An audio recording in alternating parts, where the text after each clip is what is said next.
Welcome to the DB&J Wrestling Podcast. I'm your host, Turnbuckle Jim, and here with me are... Chairshot Donnie, live from Raleigh, North Carolina. Fast Count Brian, and I'm everywhere. All right, well, tonight we're doing the Monday Night Raw from March 10th, 2014. We're also doing WrestleMania 7 review, as well as our top 5 favorite WrestleMania matches of all time. Did I get that list right? Yeah, and trust me, it was a hard thing to do. Even right up to this minute, I was having a hard time getting my 5 together. Yeah, it's not easy. I mean, you could do like a top 100 list and probably not have as much good matches on there. So anyway, let's just get into it. Raw from Monday nights. I thought this was kind of boring until the middle, and then it really started picking up.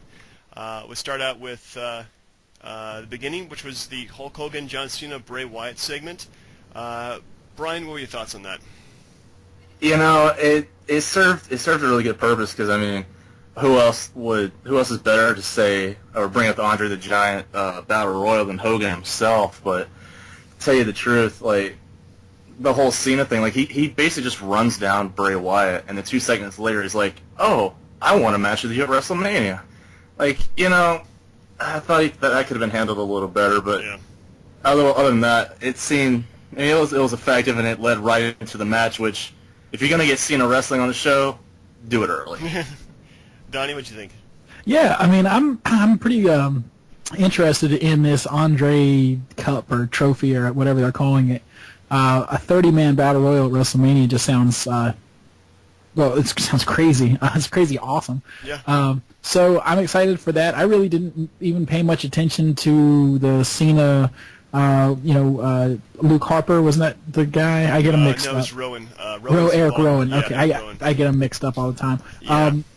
Yeah. I wasn't even really paying attention to the match as much as I was, looking over, who's going to be the one that they pick to go over in that, because whoever it is, they're going to be over strong. Yeah, that's probably very true. I'm hoping that Bray Wyatt finally gets his. Well, I mean, Bray Wyatt's been pushed to the moon so far, and hope he continues that push and becomes a problem for Daniel Bryan post-WrestleMania. I think a feud with them would be really good.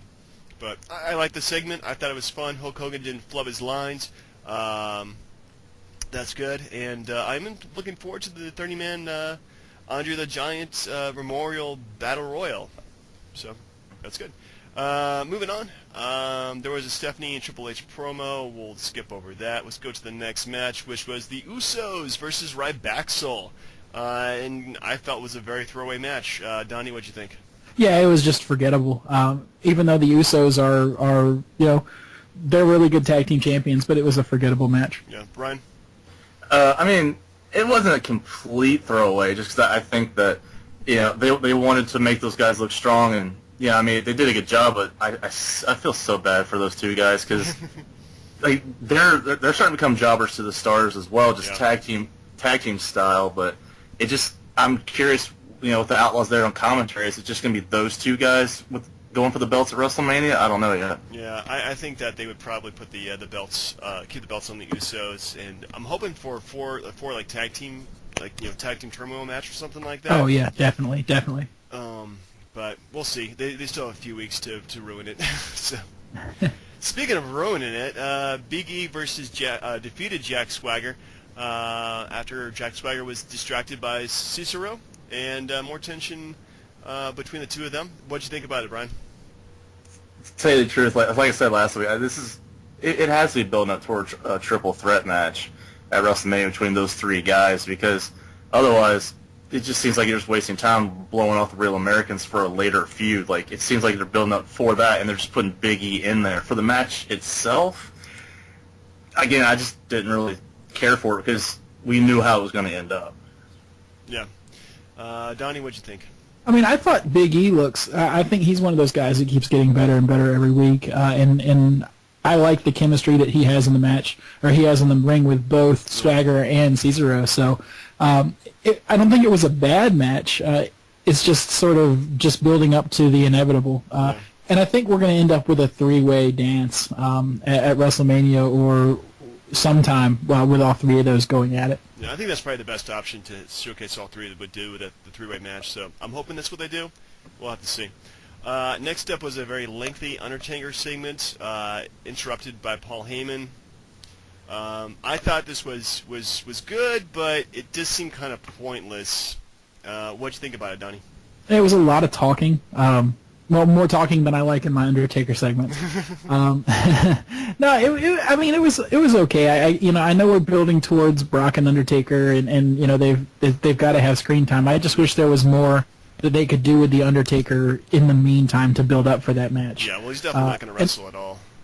No, it's just even a stare down. It's hard with both guys working such limited schedules to get them in the same place at the same time. Yeah. But more face time with each other, I think, would go further than sort of using Paul Heyman as the middleman. Yeah. Well, what'd you think about it, Brian?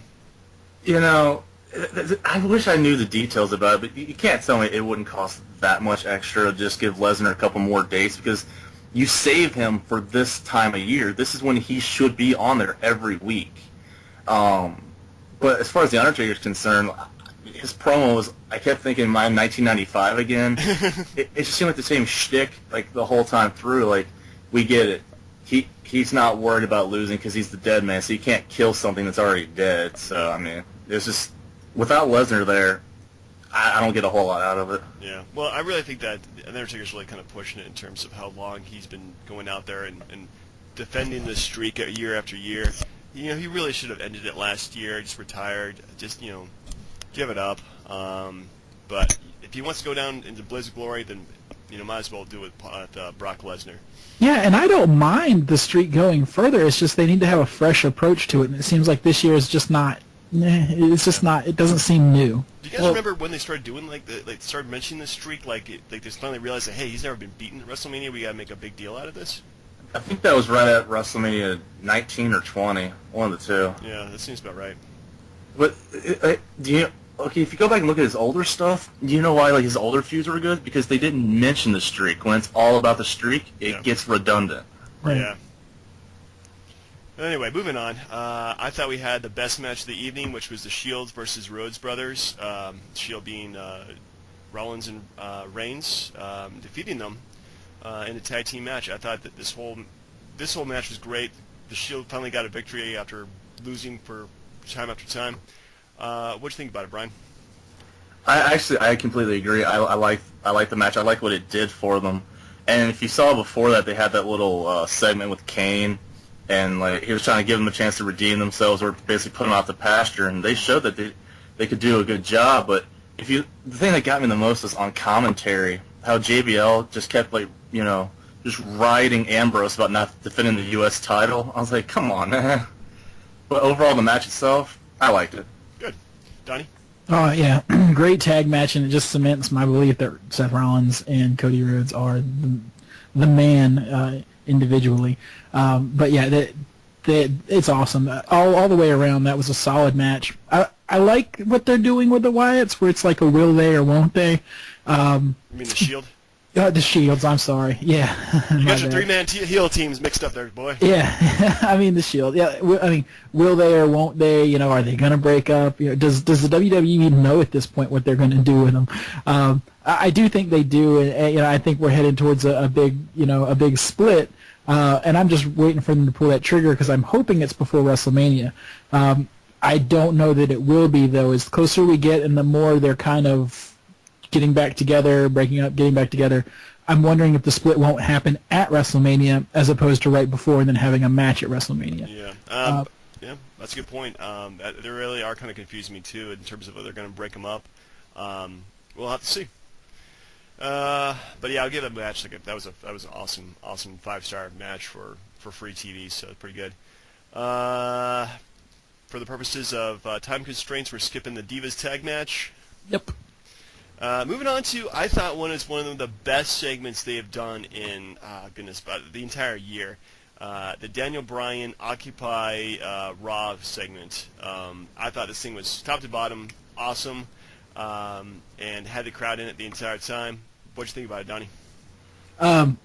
On my notes here, I'm marked down. This was Daniel Bryan's milk truck moment. When you think back to great Raw moments, I think back to Kurt Angle with the milk truck. I just thought it was awesome and hilarious and more memorable than the beer truck, for me at least. And I thought this was Daniel Bryan's moment like that. When they look back on the Best of Raw 2014, this is going to be on the cover of that. This was awesome. And I thought Stephanie McMahon did an amazing job on the mic. I thought Triple H did an amazing job. They were great. It sold it, and it sold it hardcore, and I was popping all. It was awesome. Did anybody mark out for Damien Sandow finally showing up in a while? Yeah, that was kind of like, what? Oh, okay. Who? Damien Sandow? Who are you? But it occurred to me when Daniel Bryan was in the ring, is it time for maybe a stable? And with Ziggler and The Miz having their little things about, over the past few weeks they've always talked about how they're being held down and all that. Is there gonna be a stable called the Yes Movement, which I thought would be pretty cool. I think it'd be cool too, but I don't think it'll work with those guys, to tell you the truth. I don't think so. I think they're just gonna go straight forward. Daniel Bryan, Triple H, WrestleMania, and at this point, I'm all in. That was a great segment, and it pulled me in. Yeah, it definitely gave me everything that I wanted, and for WrestleMania, which was Daniel Bryan versus Triple H, and then be able to go into the main event, so that way it's not like two terrible heels fighting each other, which would just kill the crowd. Well, it does concern me a little bit that they're telegraphing it. Like, it's like, okay, was this the right time to give Daniel Bryan that option of of that contingency of the match? I do have 3 words for you. Yes, yes, and also yes. All right. Brian, let me get in here. What'd you think, man? They had to give him something. Otherwise, with Triple H, before I could have gone without the main event, tie-in, because that way you're like, will he or won't he? But the fact that if he wins, he's going to get in the main event, that's just pretty much a foregone conclusion to me. But to tell you the truth, that segment itself is the best thing I've seen in years, and as much as I try to not get emotionally invested into something, I literally jumped out of my seat when I saw it was that good. I couldn't believe it. Yeah. Did anybody read Mick Foley's post he put on Facebook today? No, what do you say? Well, he had a good line about the greatest character that WWE has created in the last year has been the fans, which I thought was just, that is pretty amazing that the fans. That's pretty deep, yeah. Yeah, we're so much more part of the show now than ever before. So it's like every single arena is turned into ECW arena, with being vocal and into the matches and everything. So. Anyway, so next up we had Sheamus defeating Christian again, but not that I'm complaining, in a Memphis street fight, which apparently streets are littered with musical instruments. Brian, what'd you think about the match? I really wanted Christian to win that match so bad, and you could tell when the drum came in the ring and Christian looked at it for a couple seconds. I'm like, he knows he's gonna get kicked in the face. He's just hesitating about it, and then there he goes. It happens. Unless it's building towards their a match at WrestleMania with who knows what stipulation it is on the line, I'm kind of tired of seeing Christian being jobbed out to Sheamus. And for my own opinion, I just don't like Sheamus as a good guy. He was a way better heel. I don't have any interest in him whatsoever right now. Yeah, he's kind of vanilla. What do you think, Donnie? I really liked the match. I thought it was interesting that it was like a 2 out of 3 falls match, some other option, and then a Memphis street fight. They want, what if they called it a Memphis 2 out of 3 falls match? Just to kind of label that city to get that hometown pop. You kind of knew what direction they were going. Memphis cage match. Mm-hmm. Exactly. Now, one thing I noticed about Sheamus throughout this whole match is he seems to really enjoy himself when he's in the ring, and you can't say that about every wrestler. He just seemed like he was dialed in and having a lot of fun, and Christian too. Yeah, I think both of them are pretty good guys, especially Christian. I'm gonna mark out for Christian, but I think he definitely has fun doing it. This isn't. I would love to be a wrestler if I could, and I would love to have that kind of job where you don't really feel like you're working, even though you are working. Anyway, moving on. Last match of the night was Big Show and Daniel Bryan defeating Batista and Orton. What'd you think of that match there, Donnie? It's Beardy Locks and the Three Boars. Yeah, no, I thought it was pretty good. I thought Bryan did really well, and believe it or not, I thought Orton did a really good job. And maybe the Big Show and Batista just made Orton look good by standing next to him. But I thought Orton did well. I'm wondering why the Big Show was put in here. It didn't really make a lot of sense that he was just like, oh, and the Big Show. Yeah. I'm wondering if they're going to start building him towards that Andre trophy, so they want to get him in the consciousness of people. Yeah, that's a good point. I think they just want to use him. And in terms of like somebody available to do like tag teams with Bryan, why not the Big Show? Because he's really not doing anything. And he does have beef with both at least with Orton. So. I did notice that Batista, when he grabs the ropes and starts stomping, he's stomping the crowd into silence. They get quieter with every stomp. So I just thought that was kind of funny. Killing our enthusiasm. Exactly. Wow. Good match, though. Good match overall. Clean win for Team Giant Bryan. What'd you think, Brian? I mean, to be fair, I really didn't see Big Show's the most logical option to me, because if you guys remember, he was using the whole yes movement to get his job back and get that title match last year against Orton. So just throwing him back into the ring with Daniel Bryan seemed like the most logical thing. But I gotta tell you, this whole thing is just absolutely killing me. Like, with Orton, like I for anybody that complains or thinks that Daniel Bryan isn't appreciated or isn't the focus, should just think about Randy Orton for a second. The fact that he's the champ, he's got a match with Batista, and yet no one cares, and they're not hyping that match up one bit at all. Yeah. Like, you would forget, watching throughout Raw, that Orton's the champ, because where is he? You only see him towards the end of the show with the token Brad Maddox appearance, But, like, as far as, like, the match itself, like, it's just to get Daniel Bryan over and show that, like, hey, I can beat these guys, so if I get into the main event, I'm going to win. Yeah, they really do need to bring out Orton more and make the feud more, well, I mean, Batista versus Orton, I don't know what they're even doing with that. I think that the whole Batista coming back has just bombed totally on them, and the fact that they had to call audibles left and right just to appease the crowds. Or maybe not. Maybe they're actually making Batista to be the bigger heel out of the two of them, and I don't know. I think it's kind of a crazy, stupid. Oh, one other thing, as far as what Donnie said, as far as what the Big Show is concerned, yeah, you would think they'd be gearing him towards the Andre the Giant trophy, because isn't he Andre's son? Come on. This is not WCW, buddy. Oh. Yeah, but he was trained by Bruce Lee, so there we go. Yes. Ooh, yeah. Anyway, so that concludes our recap of Raw. I say it was not to be like a pun or anything like that. I think it was a B+ show.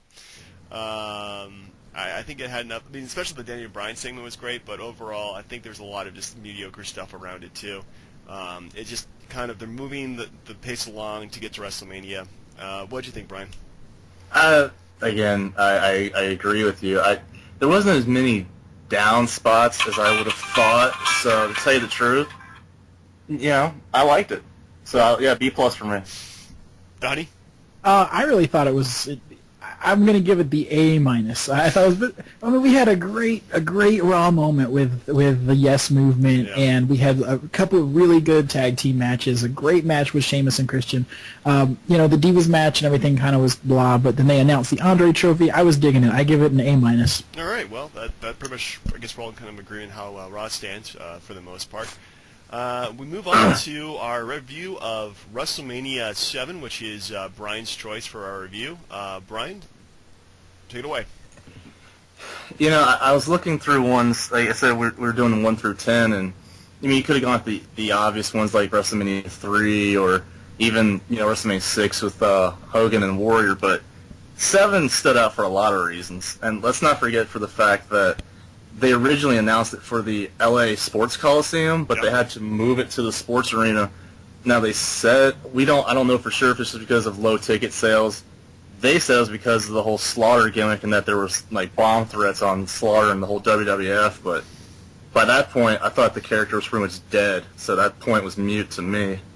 But as far as the pay-per-view goes, like top to bottom, loved every bit of it. So we'll just get into it with, does anybody care to talk about Willie Nelson singing America the Beautiful? I thought he was a perfect choice to sing America the Beautiful, and I thought it was a beautiful rendition by Willie Nelson. he looks the same as he does now. So America is beautiful, really is beautiful. WrestleMania is beautiful. Could not have said it any better myself. Wow. I wouldn't have thought of that. But moving on, so before we get to the first match, Gorilla Monsoon's out there. Out comes Hacksaw Jim Duggan. It's a good ho. So get out there, gives us a little shtick, and then we go into the first match, which is the Rockers, mullets and everything, taking on Haku and the Barbarian, of course, with Bobby Heenan. The future Powers of Pain. Were they? No, they were... Dungeon of Doom. Dungeon of Doom, right. Powers of Pain is somebody else I'm thinking of. Ming and the Barbarian. Yeah. Right. So, Donnie, what did you think of the match? I thought the Rockers were great. And the Barbarian and Haku, they meshed good. Their styles meshed really well. I thought Marty Jannetty played a really good face in peril to Shawn Michaels' hero of the day. And it makes me appreciate the Rockers for what they were. Really the best tag team to never hold the tag team championship. And they were crazy over with the crowd. That crowd was going nuts for the Rockers. Barbarian and Haku were there to support that and make them look really good. And for the most part, they really did. I liked the match. It was a good way to start WrestleMania. Sounds good, Jim. I love the match. I always mark out for the Rockers. I think they did a great job being the smaller tag team against the much monstrous members of the Heenan family, the Barbarian and Haku. Definitely, as I go back and watch it, very underrated performers. I think they gave them excellent time to do that. And sadly, this was the last Rockers WrestleMania, as they were to break up, I believe, later that year. Yeah, absolutely. And that's what it led towards, was the eventual barbershop moment. But just a quick comment, do you guys think that this is, your good, not stereotypical, but prototypical lead-off match, the match that, set the tone for the evening? Oh, easily, yeah. Yeah, definitely. All right, good deal. One of the things that stood out to me real quick was, the double-team moves in the match, because that's one of the things the Rockers were known for, is, their little double kip-ups, or whatever you call them, and doing sweet chin music together at the same time. And then I think Barbarian did, a double clothesline on both of them at the same time. They did very well together in the ring. Moving on, of course, the Rockers won the match. Go on to Mean Gene in the back with Alex Trebek, Regis, and Marla Maples, who just looked like a stick to me, to be honest, a stick in the dress. Wasn't she only famous because she was Donald Trump's mistress? Is that her claim to fame? Pretty much. That is correct. Wow, it's 1991 in a nutshell there. Indeed. Jim, any comments on having celebrities? I'm sorry, go ahead. Yeah, go ahead, Donnie. Oh, I was going to say, it's amazing the quality of celebrity that they get now versus what they could get back then. And, that was like C-list. Regis is Regis, and Marla Maples, and, Alex Trebek. All right. But I just thought it was almost funny in retrospect, from a real retro standpoint, just to laugh at those guys, be like, oh my gosh, that WrestleMania with those guys. Well, I think Regis and definitely Alex Trebek were household names by that point too. At least I know who those guys were, and I was 10 years old. So I think those guys were fine as celebrity guests, except for later Regis's commentary on the main event, which, God, that's painful. But they were into it. Even Marla didn't seem to be too lost when she was doing that. So yeah. Yeah, and we'll get more into what they do later with all the interviews they have to do. But moving from that, we have the Texas Tornado versus Dino Bravo, and wow, that was a very short, sweet match. And for myself, Kerry Von and Eric, it's a shame what happened to their family, but as far as finishing moves are concerned, any finishing move he had, what was it, the Texas Tornado Punch or the Claw, you couldn't make me believe that you could tap somebody out from that. That whole thing was just hokey to begin with. James, what'd you think? I thought the match was very quick. I think this is the last match for both those guys, too, Dino Brother and Texas Tornado. I'm getting kind of grim in my commentary here. But I thought for a quick match, it was okay, but it felt very rushed, and Dino Bravo definitely looked kind of like he's done. He's just done with it. Donnie?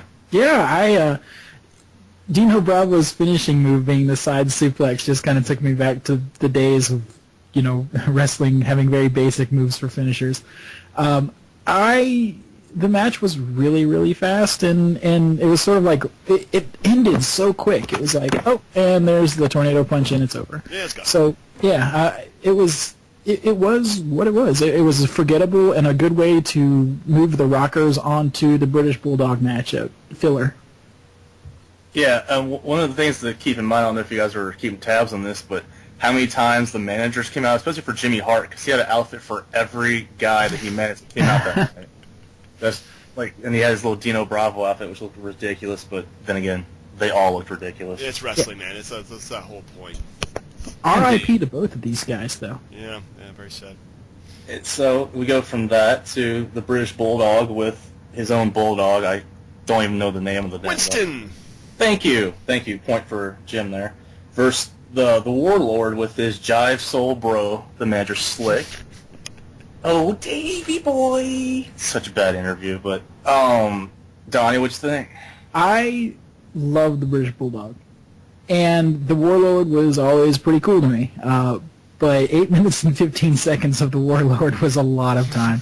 I really, like, I will always pop for the British Bulldog, and I did I did last night when I was watching this. I love the guy, so it was great to see him get a victory, and I think he looked strong.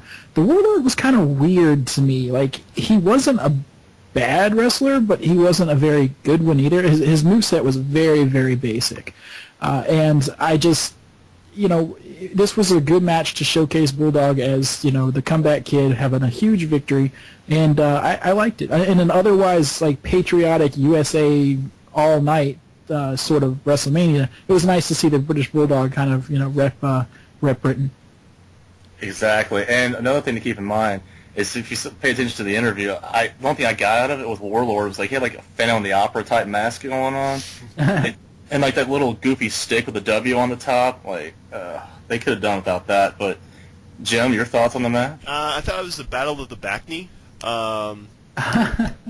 It was. I thought it was pretty good, actually. I liked them because they're both big, kind of powerful guys. The Warlord being slightly bigger and could probably carry the bulk a bit better. And I think I remember it being like billed as like a Power Slam versus Power Slam match or something like that because they're both big dudes. Yeah, it was the Power Slam versus the Full Nelson. Versus the Full Nelson, that's what it was. And both of them had their moves used, and I thought for what it was a pretty fun match. So a little long, but okay. So there you go. You have the Power Slam versus the Full Nelson, and of course, and old WWF style, Power Slam, the good guy wins. So 3 matches down, 3 good guys win, and then next you have the Nasty Boys beating the Hart Foundation in the Hart Foundation's hurrah at the time, and becoming the new WWF Tag Team Champions. Jim, what'd you think? I love the Hart Foundation. I think those guys are probably, like, besides the Rockers, they're probably my favorite tag team of all time. I'll mark out for them completely. I thought for this match was pretty good. I think they had some pretty decent chemistry.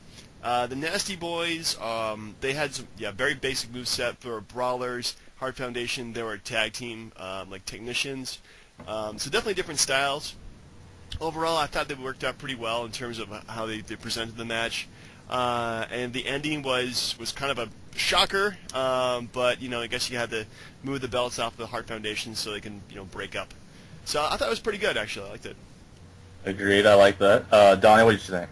Yeah, this was the last WrestleMania for the Rockers and the Hart Foundation. It was kind of strange to see that.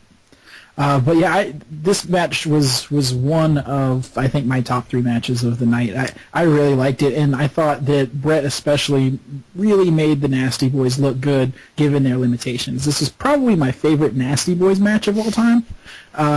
And dog collar match. You got to watch the dog collar match with that the app. You can totally the network. You can do it, man.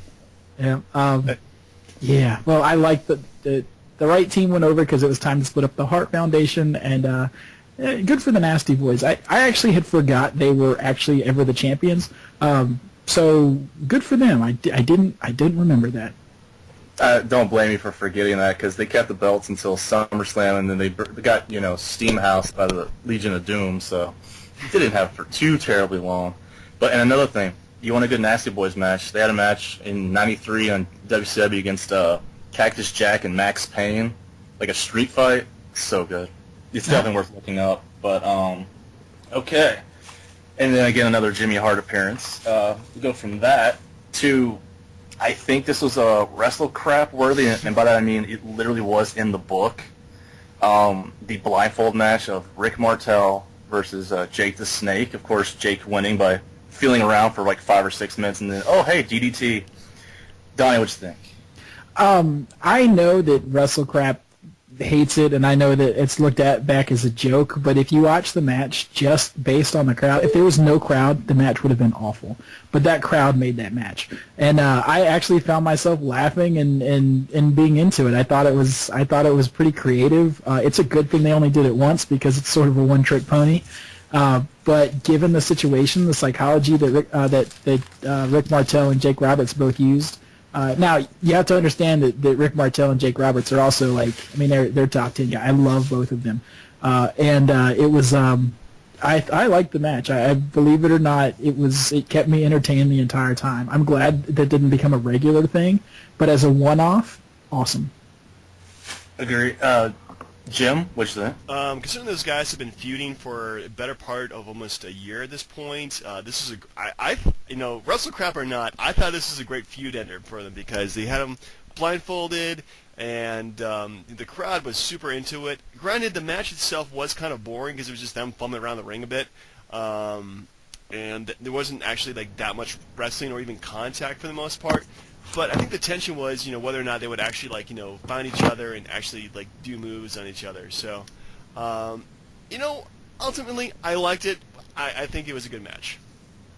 Give credit to the guys for making something that looks or sounds ridiculous work.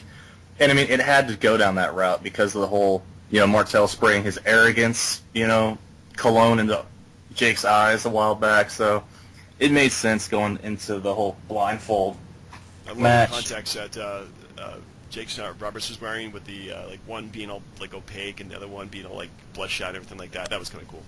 I'm pretty sure they could see no problem. Oh, I'm sure you should too. But it's wrestling. Pretty sure they're not really hurting each other either. I thought I'd throw that in there because that wasn't a real blindfold. I'm naive, but yes. Moving along to a match that Gorilla Monsoon gave this guy the nickname before The Undertaker got it. Match of the Phenoms. Jimmy Snuka versus The Undertaker in his WrestleMania debut. Jim, what'd you think? I thought this match was really short. Jimmy Snuka had no offense. Undertaker just did his standard Undertaker at that point bit. And so begins the streak with Undertaker defeating Jimmy Snuka in 4 minutes and 20 seconds. So I thought, it was a very filler match. Donnie? That barely even looked like Superfly Jimmy Snuka. At that stage of his career, he was roided out of his mind. He was just way bigger than he ever. His whole body style changed, and he wasn't exactly Superfly anymore because when you're that shape, you don't really fly.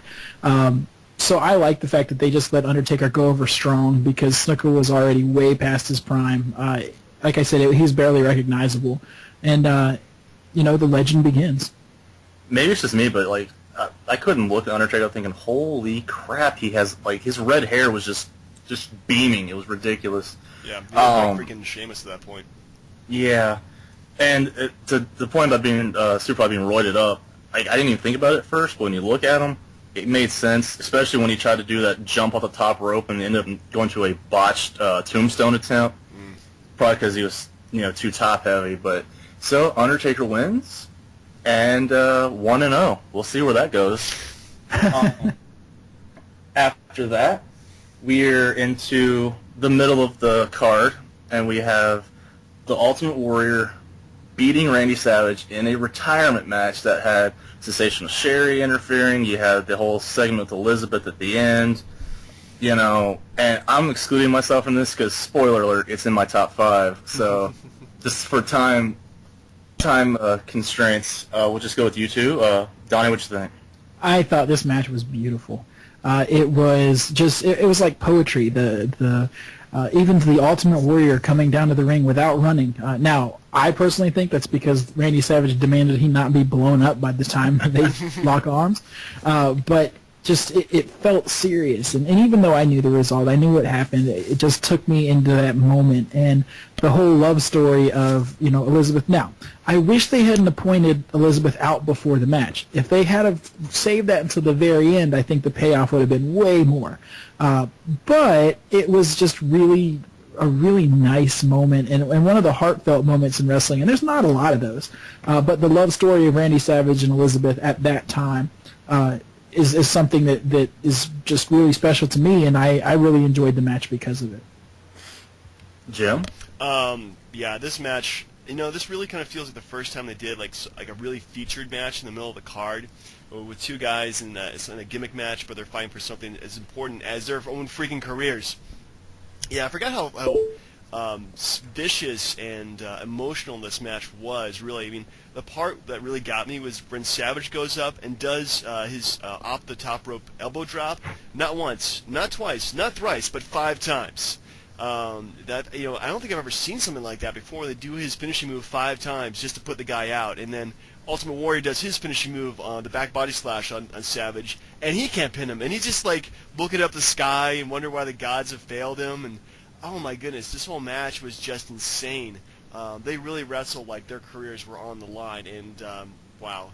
And afterwards with Sherry coming out and just beating the crap out of Savage, and then Elizabeth running in and saving him, and it was just like holy crap, like can this get any more emotional? That was really storytelling in that match. A+, 5 stars, great match. Another one of the things that got me is retirements in wrestling are like characters, like comic book characters dying. It never lasts. And to me, I don't know, this is posed to both of you. Do you guys think that Savage would have stayed retired if Warrior hadn't held up Vince at SummerSlam? No. I think you'd just give him a break, and then he was going to come back eventually. Especially turning face like that. I think his body was broken down because, he had pretty much gone nonstop since, WrestleMania 2 or 3 at that point, and he was kind of like the workhorse of the company. So it was nice to have him for a break, but I think that eventually they would have brought him out of retirement for some sort of feud, whether or not the Warrior had been there or not. And his commentary skills were just terrible. I don't know. The Macho Toga at WrestleMania 9? Come on now. To tell you the truth, while this whole thing's being talked about, I keep playing in my head where he says, Elizabeth. Like, he's about to ask her to marry him in the middle of the ring. Yeah, it's terrible. Anyway. He's a sweet guy, but horrible mic skills. I loved that. Anyway, so we move on from there to the backstage interviews, which, to me, I thought those things were fantastic, because you had Regis talking to, he was talking to Undertaker and Paul Bearer, and they're trying to get the measurements on him, for the casket, and then Demolition, and then Alex Trebek with Jake Roberts and Reptiles of the World or something like that. It was hilarious. Donnie, any thoughts on the celebrity interviews? Well, I know I bashed the celebrities earlier, as being kind of low level, but I really actually liked the way that they incorporated them into the show. I had forgot about these segments myself, and kind of watching them. They're pretty good. It's a really good way to use celebrities instead of just showing them in the crowd waving or announcing that they're there. So I liked it. It was good. I like the celebrity interviews. I like the interactions with the superstars of the WWF at the time. And now looking back at them, it's kind of dated, but that's half the fun, pretty much. Yeah. Did anyone else I don't say I was offended, but we had Tenryu and Katao there with Regis. And he's like, Isuzu, and oh yeah. I'm like, those guys clearly speak English. But, well, it was kind of racist back in the day too. So. This is very, very true. I'm sure Samba Simba was around somewhere. Yeah, different reference on that one. Anyways, we go from that to Tenryu and Katao taking on Demolition, which was what, as Smash and Creation 1 of Crush, of many characters that he flopped at. Boy. Jim, what did you think of the match? I think it was just kind of crazy. They were bringing these two guys from Japan. I don't think they ever use them again, and they beat Demolition. And I wish that they actually kept them around because I think their style was really groundbreaking at the time. It was more of a Japanese very high energy kind of stuff. Well, not super high energy, but they did a lot of power moves that I thought were pretty good. But overall, I thought it was just okay. Donnie? Yeah, I didn't like the fact that the guys that were non-WWF guys went over. Like, I thought that was kind of awkward. But, you know, it was 4 minutes. It was quick and relatively painless. I wasn't a fan of the match, to be honest with you. See, I was initially upset at like what you guys were saying, but when you look at it, then they gave Crush that god-awful Hawaiian gimmick, and then they made Smash Repo Man, if I'm not mistaken. Yep. Yeah. So, and then they had this 2 feud at SummerSlam the next year, which is hilarious in itself. But Oh, yeah, I forgot to about me, yeah, yeah, I'm sure everyone else did. Don't blame me there. To tell you the truth, you know, it's just one of those matches. I guess they're just trying to, you know, they spells the end of Demolition, Yeah. so that's all it was for that. And that's Demolition WrestleMania 2. This is really depressing me. Yeah, this was the end of an era. Yeah, this is it's terrible. Just okay, moving on, come on, man. I thought WrestleMania 8 was the end, but anyways, but you're right. Anyway, so we're going to what I thought was a well-crafted feud and turn into just a match, which was Boss Man winning by not count out, but DQ over Mr. Perfect with the Intercontinental title on the line. You know, they had the interference, you know, from the Heenan family. Andre the Giant made an appearance. Jim, what'd you think? I thought the same as you. I think that the match itself was, for two guys which are pretty much staple characters of this time, they only did an okay job. I thought the feud was great because Big Boss Man went through every single member of the Heenan family up until Mr. Perfect to get the IC title. And yeah, I think especially with everybody, the DQ win, it just didn't feel like good. Donnie? Boy, Andre was on his last legs here, wasn't he? It was, the match was pretty good. I thought it was pretty good, but I loved Mr. Perfect and Big Boss Man at the time. I think I cared more about them than most of the rest of the roster at the time. Just as a kid, I thought the Boss Man's gimmick was awesome, and Mr. Perfect, I loved to hate him. And it just felt bad that Boss Man came so close and he got robbed of that Intercontinental title. Yeah. I was into the match. I don't like the way it ended. I thought it should have ended clean. But overall, it kept me watching for its 10-some-odd minutes. I think Ray Traylor was really good in the ring for a big guy, and Mr. Perfect worked well off of that. They were capable of more, though. I will defer to Jim's analysis of that. It could have been better. You would think if it was not gonna be a clean finish, then it would have led towards like a later match. But they ended up putting Boss Man with the Mountie in that jailhouse match or something like that. Yeah. Nails. That was Yeah. yeah. The aftermath was funny. Yeah, definitely. Overall, I thought, like I said, decent match, but could have been better. Yeah. Move on from that to Earthquake, just smashing through Greg the Hammer Valentine in another Jimmy Hart outfit. Donnie, what'd you think? This felt like the fourth match of the night that only went less than 5 minutes. It was over before it began. And this was a squash. I know they were building Earthquake up big at the time. So they just used the dependable hand of Greg Valentine and went right over it. And, I don't know that it should have been a WrestleMania match, but it was less than 5 minutes, so I really can't bash it too much. It just didn't feel like a WrestleMania match. Jim? I felt like this match could be really trimmed off the card, and I would not mind at all. I thought it was kind of, Undertaker, the Earthquake versus Valentine was just not even okay. It was just kind of crappy, so not worth my time. I wish there was a way to go back and look at that time in the way that look up the build-up towards WrestleMania and see if they actually did anything with these guys, or if it's just like, hey, give these guys a match at WrestleMania, and, oh, look, here's Earthquake. Yeah. Like, I don't know if they had a build-up for these guys at all. That's what it feels like. It feels like they just threw him on the card just to kill time. So Yeah, it was the modern day, or the equivalent at that time to a modern day Divas match, where it's just like, okay, everybody go to the bathroom. You got a few minutes. We're gonna just put filler in the ring. I mean, granted, we look a little bit better with Divas now, but that's how it felt. It was just like, okay, everybody take a break. We just had a couple of really big matches, and we'll see you in a bit. See, now, if you went for a bathroom break, you would come back and notice, wait, I didn't miss just one match. I missed two matches. I was going there. Thank you. I missed you would have missed the LOD beating Power and Glory in less than a minute and a half, I want to say. Less than a minute, actually. It's clocked at 59 seconds. Woo. Yeah, I mean, a match that there was a feud built up because Power and Glory cost LOD the title shot against the Hart Foundation, and they're like, we're going to get revenge in less than a minute. Donnie, what'd you think? They blew it with having a potential Legion of Doom Hart Foundation WrestleMania match. That would have been amazing. But I thought it was almost comical how fast it was over, and they were pushing Legion of Doom to the moon at that time, for good reason, too. I mean, I love the Hart Foundation, but Legion of Doom is my favorite tag team of all time, and this was just another big step on a big stage for them. And goodbye, Paul Roma and Hercules. You never really did anything after Power and Glory. You're forgetting the Four Horsemen with Paul Roma. There you go. I choose to forget about that. Jim, do you have anything that's worth commenting on longer than the match was? Yeah, I think Donnie summed it up. It was very quick, crappy. I really hate when they do really fast matches at WrestleMania.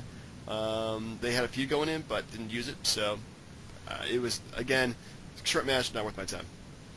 And here's what they probably saved the time for: Ted DiBiase losing by countout to Virgil with Roddy Piper. Very, very good build-up, mind you, with the whole, freeing him from his indentured servant job, we'll call it that. and honestly, I felt bad for DiBiase because he was such a good wrestler, and they made him put over Virgil for no reason because he was not talented at all, not to me at least. Yeah. Jim, what'd you think? I think, Ted DiBiase is probably one of my top, 5 heels of all time. Maybe, not the top 10 easily. I think the whole build-up was great because the build-up kind of lasted years. Ever since he debuted in 1988, he's been going at it. So it's been 3 years of abuse that Virgil had to take. Unfortunately, Virgil, or whatever his name is in real life, is not a good wrestler. And he did the whole, I'm going to keep on punching and everything. I've got trained by Roddy Piper to punch. And man, that was the wrestling itself was not good. If he had been a better wrestler, it would have been a much better match, unfortunately. So, I thought, I give the storyline an A, but the wrestling a D. Donnie? I think that assessment was perfect. Years of build-up for less than 10 minutes of pretty crappy wrestling. And not at Ted DiBiase's fault. He can only carry a match so much, and Ted DiBiase can carry an awful lot. But Virgil was just not very good. And Piper was almost a distraction. I mean, I know they were trying to go with the trainer route, but had they just gone Virgil, Ted DiBiase, and if Virgil was a better wrestler, I know that's why they put Roddy Piper. It had to have been. Overall, it was a disappointing end to a great build-up. Man, another thing that wasn't brought up is that Sensational Sherry was unemployed for, 30 minutes as a manager? It's like, oh, wait, I'm going to come out and put the boots to Piper. Bam, instantly I'm DiBiase's manager. I mean, yeah. There's no explanation on that whatsoever, but it worked out for those two. Moving on to another squash, poor guy, Tito Santana, losing to the Mountie by use of, what was the stick he had? The cattle prod. And again, Jimmy Hart was out there with them. Jim, what'd you think? Again, that match is 1 minute and 21 seconds, so it was quick. Tito Santana, he was practically over at this point. He came back as the Matador. I really don't know if they're really trying to build up the Mounting to be this kind of monster heel. He did win the IC title for one night later on, so I thought, again, another short filler match, and my commentary is longer than the match itself. So just maybe okay at best. Understood. Donnie? Yeah, I just, this was another useless match. What is this, the 5th match that lasted so small? They had, let's see here, I think 6 matches that went less than 5 minutes in the entire card. There's 14 matches overall. I would have loved one match that was really good that lasted all that time instead of a bunch of little crappy matches thrown in. I think they had such a huge roster that they were just trying to get everybody in for the paycheck. Maybe that's what it was. But so we it was 30-man battle royal. Yeah, exactly. They should have done the Andre the Giant Cup. And we know he's going to die in a couple of years, so here's a Memorial Cup for you, Andre. Right. But at least we've got that this year rather than, 6 matches that are really, really short. So I've got to respect our booking today versus the yesteryear because that was kind of a really weird choice. Indeed. And now we come to if we had a top 5 of least, good main events, this would be there. Hogan and Slaughter sucking the wind and life, in my opinion, out of the arena for that match. Because let's be honest, I mean, Hogan was going to win no matter what, and for Slaughter, people didn't care that he was the Iraqi sympathizer at that point. Even with, was it General Adnan? Was it the Sheik? Being his Iraqi sympathizer. The Sheik was from Iran originally. His character was. Oh, my bad. But as far as for me, the match itself just stunk the joint out, and even Hogan bleeding did nothing for me whatsoever. Donnie, what do you think? Oh, man. Sergeant Slaughter is the definition of the transitional champion. And I really didn't like this match at all.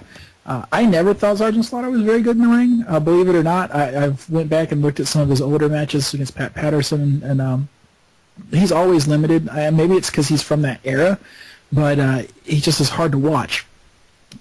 This match, Hogan's not the type that can carry somebody like Sergeant Slaughter, and he couldn't here. So it was a typical Hogan formulaic match, but this match should have been one of the less than 5-minute ones. But,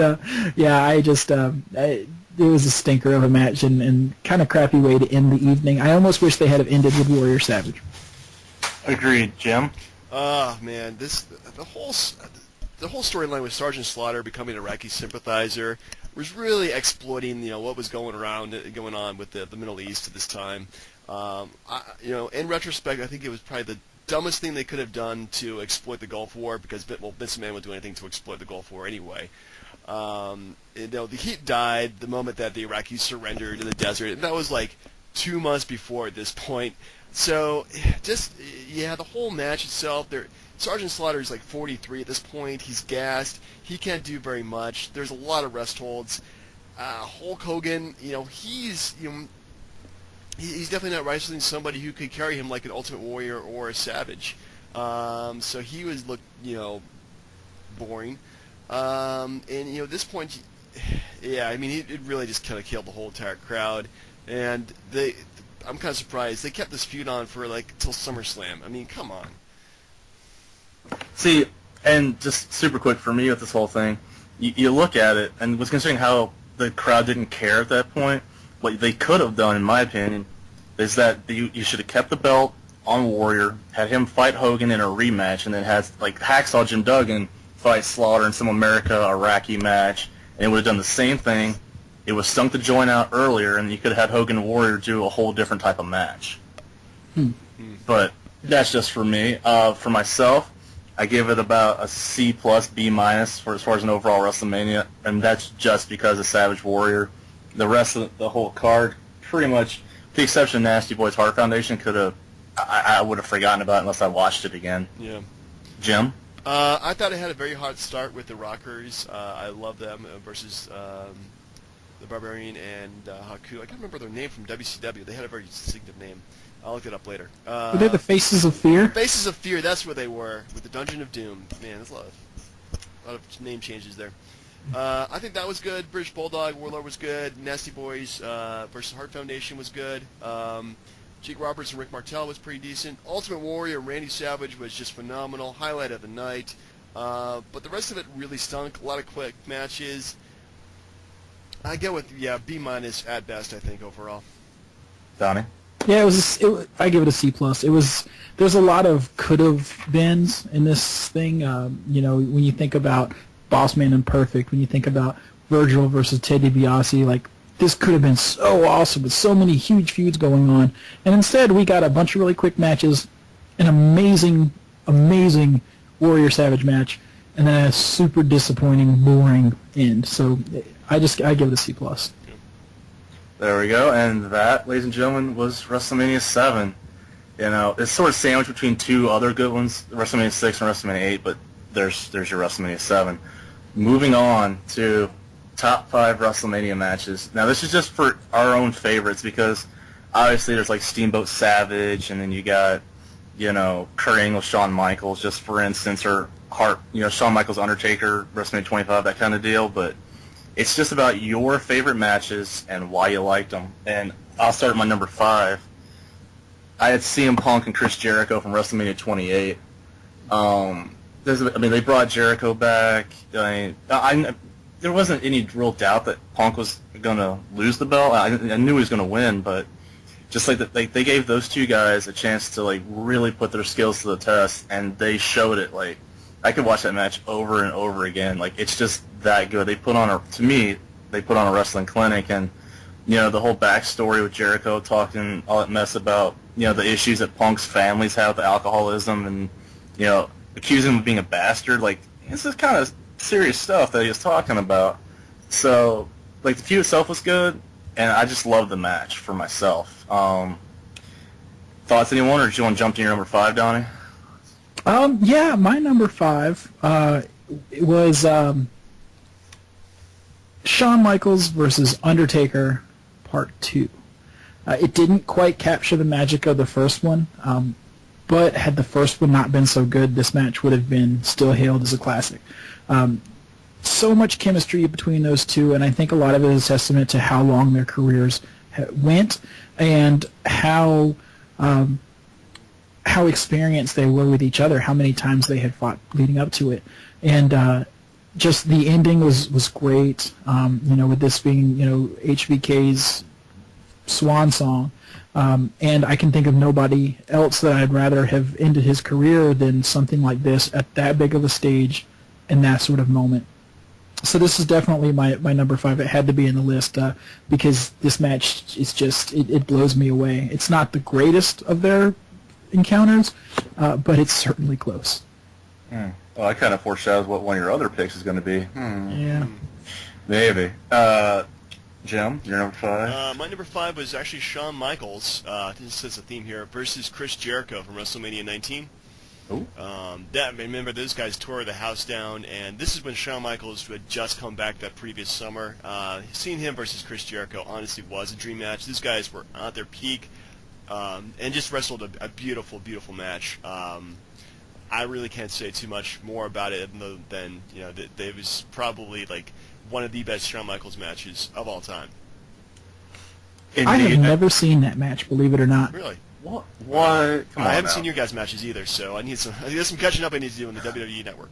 That feud was amazing, and then at the end, they try to do the handshake, and Jericho just kicks him in the nuts. Like, it's just like the perfect screw you, Shawn, right there at the end. Yeah, that was brilliant. That was a really good match. My number 4, probably a little surprise again, but it was Edge and Mick Foley from WrestleMania 22. Mainly because at the time they had just started the whole rated R gimmick with Edge, and as much as I wanted him to have the belt going into WrestleMania, they had it set on Cena and Triple H, so they needed a guy to help push Edge and his rated R gimmick over, and that was Mick Foley. And that match with the thumbtacks, he had the barbed wire wrapped around them, like the barbed wire bat, Lita getting bloody, and of course the table that was set on fire, and then he spears Mick Foley into the table. Like, that match was fantastic from beginning to end, and it did the job because Mick Foley got his WrestleMania moment, and Edge had that match that helped propel him with his rated R gimmick to multiple title reigns after that. So that, my number 4. Donnie, your number 4? I would say my number 4 is probably going to shock you because this match is kind of panned by a lot of people, but it's the Iron Man match of Shawn Michaels and what is that? Sorry about that, everybody. It was Shawn Michaels and Bret Hart in the Iron Man match. It went long, and I realize there's a lot of rest holds, but the drama in that match and the way it built up to be its final just come together at the very end, the overtime, I loved it, and I think that was definitely one of my favorite Shawn Michaels ones. He shows up a lot in my list, and I think it's Bret's one of his best WrestleMania moments. It was just the best that two guys could offer, and the lead up to it was wonderful. The final HBK going over and finally getting the belt. I love that match. Nice. Yeah, Jim. My number 4 was actually the tables, ladders, and chairs match from WrestleMania 17. Are you there? Yep. Can you hear me? Can you hear me okay? Are we having issues there? Can you hear me okay, guys? Yeah. Okay. Hello. Yep. Donnie, can you hear us? Hello. Donnie? Hello. Hello? Hey, I'm having technical difficulties on my side. My whole computer just went nuts. Am I still here? We can hear you. Yeah, okay. I can hear you. Are my levels off? No, you're fine. You're sounding exactly the same. Oh, okay. Yes, it was the Iron Man match. How much did you hear of what I said? We heard all of it, man. Yeah, we heard all of it. We heard all of it. Okay. Great. That pause is brought to you by the WWE Network, which is crashing my PS3 at least 3 times today. Jim, your number 4? My number 4 was the TLC match from WrestleMania 17. I thought that really there was 9 performers in those matches, and everybody brought it. They used everything in that match, and by the end, you were given such a great show. I mean, really, all those guys. Not everybody. Most of them became pretty much superstars if they weren't already. So, hands off to everybody involved in the match. That's such a good choice. Like, I wanted to put that on there, and by all rights, when you hear my list, you're like, you probably could pick 1 or 2 out to put it in that place. Well, but when you have 5, it's kind of hard to choose. So, that's such a good match, though. All right, number 3 for me. I felt like I'd feel bad if I didn't have an Undertaker match on there, and my favorite streak match of his was his match with Ric Flair at WrestleMania 18. Just for the fact that it was the last match that no one said a word about the streak. It was actually a really good build-up to where Flair was saying no to fighting Undertaker, yet he interfered with this match with The Rock and No Way Out.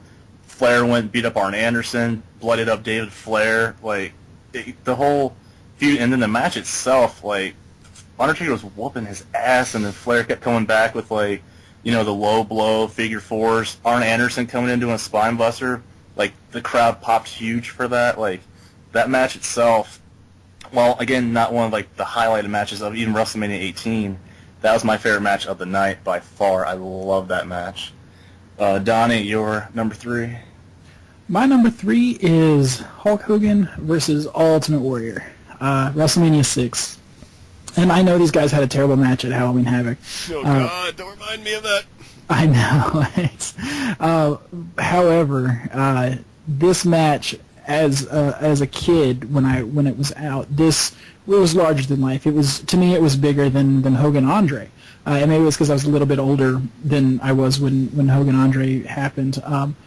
But every single punch and kick in this match, and let's all be honest, that's mostly what it was, I felt at the time. And looking back at it, it's not the greatest technical match, but I still really enjoy it. And when finally they Warrior goes over and then they hug at the end, this match has a lot of sentimental value for me, because this is one of those matches that hooked me into wrestling forever.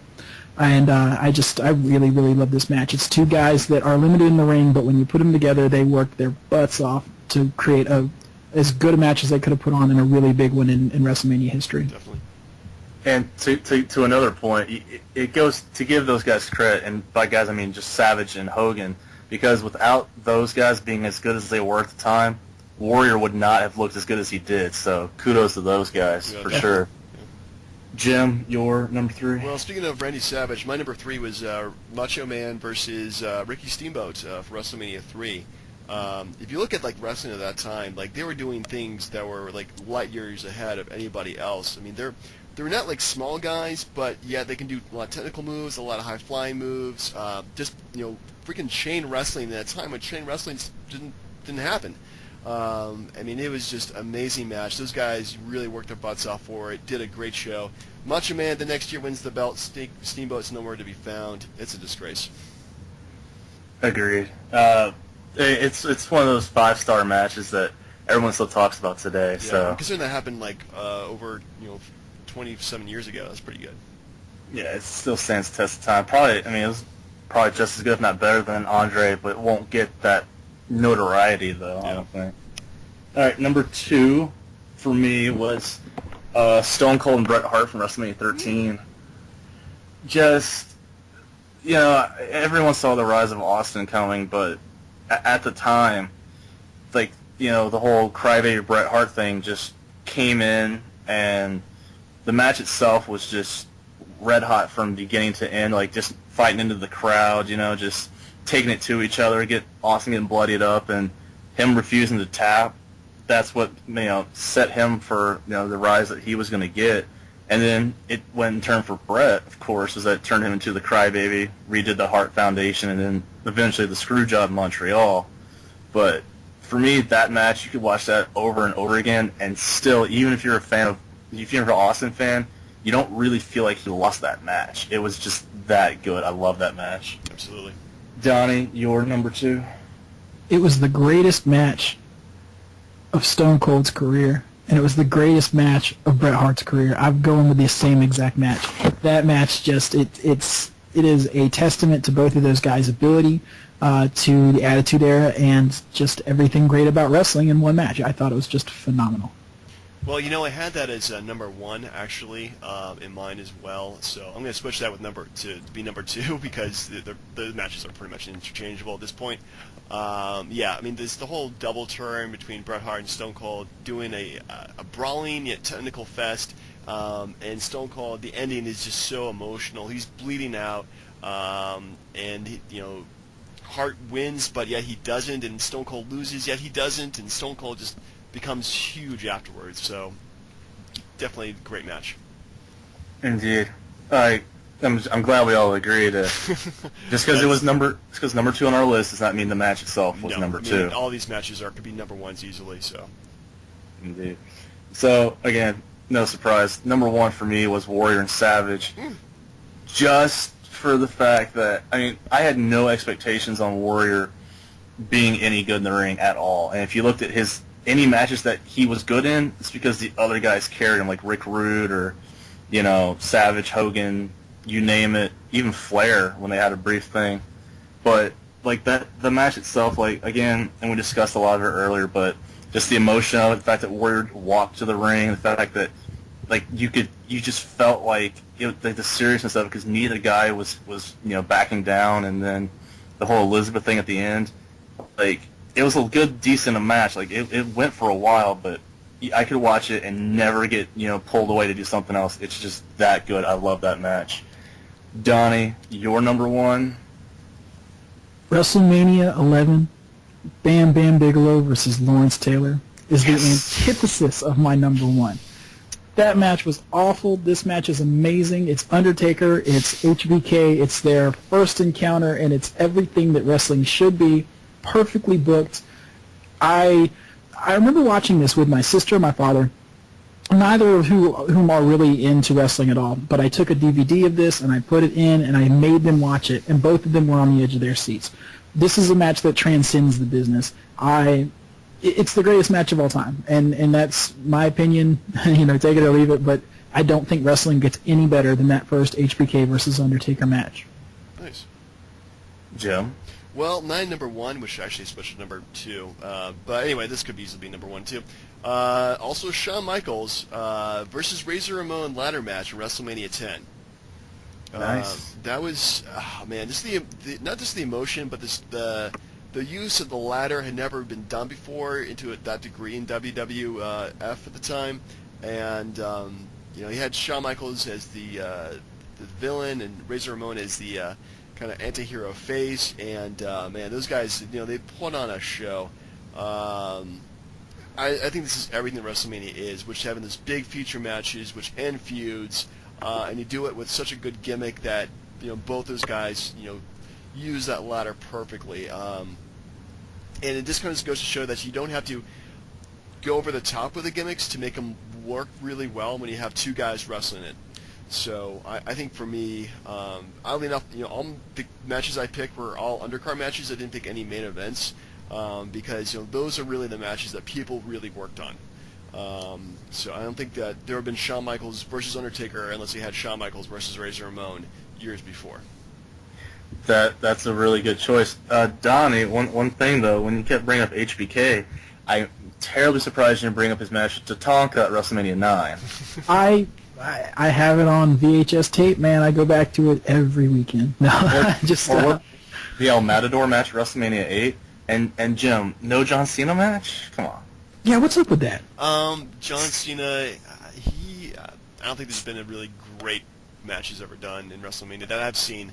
But then again, I haven't seen a lot of recent WrestleManias, unfortunately, whether because lack of interest or because I just couldn't get the time to do it. So His match with Shawn Michaels is actually really good from WrestleMania 23. okay, yeah, that was a good one. And his Triple H match isn't too bad. No.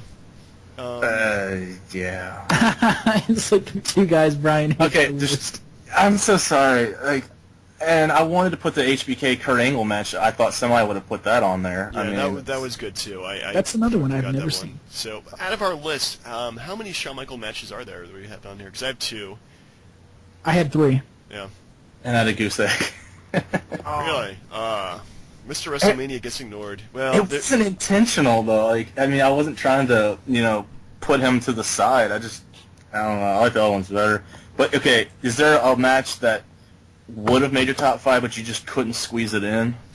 oh man, definitely Savage versus Warrior. That was really good. Andre versus Hogan, WrestleMania 3. Hogan versus Ultimate Warrior. Not Shawn Michaels, but Bret Hart versus Owen Hart, WrestleMania 10. That was fantastic.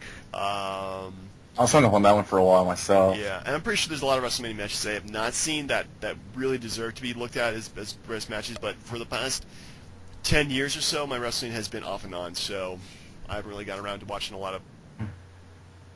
Yeah, Donnie, did you have one or two that you couldn't squeeze in there? Yeah, like the first Money in the Bank match just caught my attention. That stood out as something wonderful. Hogan versus The Rock, where they pretty much turned Hogan face. The crowd turned Hogan face in the middle of the match. That was great. What a moment. I mean, my hair was standing up at the time. And I think those were the two. The ones that James mentioned were also in my list, the Steamboat Savage, Hogan, Andre, and all the Savage matches. But I think the top 5 are pretty fair. That Undertaker HBK 2 was almost edged out by Steamboat and Savage because man, that match is good. If you haven't seen it, go back and watch it. It holds up. Yeah, definitely. And also forgot to mention too Benoit versus Triple H versus Shawn Michaels, WrestleMania 20. He was a guy. We don't talk about much. He was Canadian. Yeah, we don't mention him at all. But yeah, he's kind of blacklisted from our list. Oh, that's right. Well, it's because, what other matches did he have? His Kurt Angle match at 17 was good, but... I think him versus William Regal, too, at WrestleMania 17, I want to say. I think that was really good, too, but I think he wrestled William Regal. Anyway, that's another story. No, just a quick correction. Yeah, it was him and Kurt Angle at 17 because Regal fought Jericho, same pay-per-view. That's right. I get those confused. That's right. It was Benoit versus Kurt Angle, and man... Kurt Angle could, and actually both of those guys could just go that time. Before this thing gets way out of control, there was one match that I have thought of putting on it, but I know you guys would have laughed me out of the podcast for, was Hogan McMahon from WrestleMania 19. If you guys remember that, yeah. I completely forgot about that. Like two old guys think it's going to sync the joint up, but they really got into ladders, announce tables. They were both bloody. Piper came in, it was that good. I really wanted to use that one. It was. Anyway, well, I think we're almost out of time, guys. So, any parting thoughts? Now, what's the top 5 for next week? Oh yeah, that's isn't it your call for top 5 next week? Is it? I believe it is. Good, because I've got one in the chamber. Okay. Current roster. You guys now have unlimited resources and you can start your own company. What are the top 5 guys of current active wrestlers in the WWE that you would start a brand new company with? Good question. Okay. Top 5 wrestlers to start your company. It's got to be current, or can you do all time? Let's do all time. I'll call the audible. That's pretty good. All time. Holy So crap. we'll do all time. Wow. All right. Well. All right. That's pretty much every wrestler that's ever been ever. All right. And also next week we're doing WrestleMania 18, the post-Attitude, post-Invasion WrestleMania. I look forward to it. That's another one I have not seen. I've not seen it in a while, so I'm looking forward to watching that again. I forgot the Hogan versus Rock match, so that's going to be good. Anytime you can watch Billy and Chuck as a tag team, you got to do it. Anyway, from the DB&J Podcast, this is Turnbuckle Jim. Hey, it's Chairshot Donnie. Sorry for the audio issues. Fast Count Brian. Thanks for listening, our 12 or 15 people we have. We know we're growing exponentially, so we have like 2 subscribers now, so that's something. All right, guys. Thank you. I think they're both my alternate alias accounts. No, I'm just kidding. Thank you, listeners. Good fight, good night.